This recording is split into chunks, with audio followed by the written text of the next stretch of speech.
L'archipel de Bréa est le royaume des pierres. Saint Modeste le sait bien, qui fut accueilli par une pluie de galets quand il vint, pour la première fois, évangéliser les Bréatins. C'est une pierre aussi qui lui tenait lieu de lit et qu'il chargea gaillardement sur ses épaules pour la mettre à l'eau en guise de barque, parce que le démon l'en avait défié.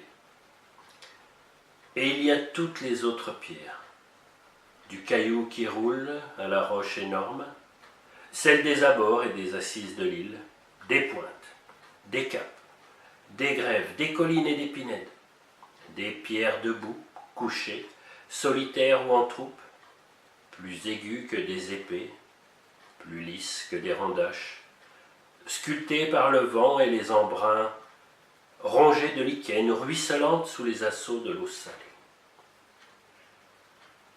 Mais les rochers du Pan racontent surtout le drame du comte Mériadec de Goëlo.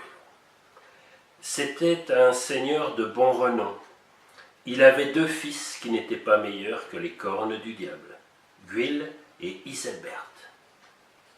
Fatigués d'attendre la mort de leur père, ils décidèrent de le tuer pour entrer en possession de son héritage.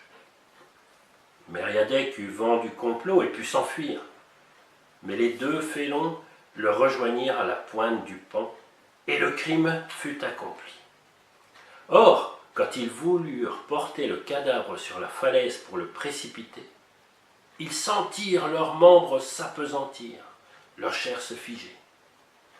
Ils devinrent de pierre, et pierre aussi le corps du comte entre les 2.